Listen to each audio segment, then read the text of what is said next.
राज्यसभा के सदस्य के रूप में शपथ लेने के बाद राष्ट्रीय लोक मोर्चा के अध्यक्ष उपेंद्र कुशवाहा दिल्ली से पटना पहुंचे, जहां पटना एयरपोर्ट पर राष्ट्रीय लोक मोर्चा के कार्यकर्ताओं ने उपेंद्र कुशवाहा का जोरदार स्वागत किया। इस दौरान उपेंद्र कुशवाहा ने कहा कि जो साथियों का उत्साह दिख रहा है, उस उत्साह का लाभ एनडीए घटक दल के तमाम पार्टी के उम्मीदवारों को जो विधानसभा चुनाव लड़ेंगे, सब लोगों को इसका जबरदस्त फायदा होगा। एनडीए की सरकार फिर बिहार में बनेगी। पिछले लोकसभा चुनाव में एनडीए को कम सीट मिलने पर उपेंद्र कुशवाहा ने टिप्पणी की थी।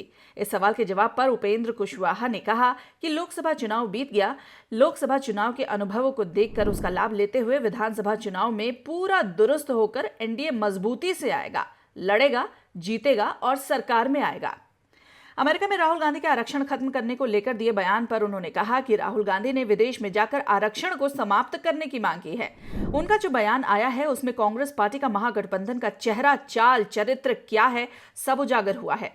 इन लोगों ने हमेशा आरक्षण का विरोध किया है। हम राजद के नेता लालू यादव से, तेजस्वी से ये कहना चाहते हैं कि एक तरफ आप बिहार में आरक्षण की बात करते हैं, महागठबंधन के सबसे बड़े नेता राहुल गांधी ने उसको समाप्त करने की बात कही है।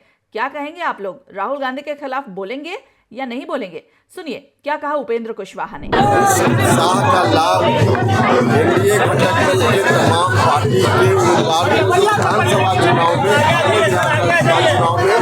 लड़ेंगे, सब लोगों को इसका जबरदस्त फायदा होगा और एनडीए की सरकार इससे बिहार में बनेगी। लोकसभा चुनाव में सीटों को कम आया, उस पर आपसे प्रतिक्रिया दी है? नहीं, लोकसभा चुनाव बीत गया,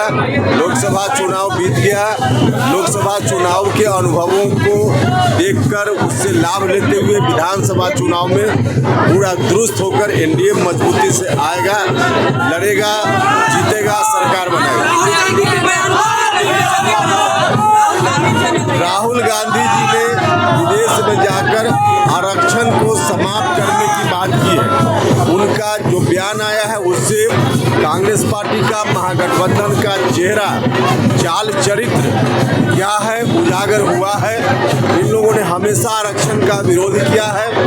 अभी यहाँ आरक्षण के हितैषी होने की नौटंकी करते देश में घूम रहे हैं, लेकिन असली चेहरा वहाँ उन्होंने उजागर कर दिया है।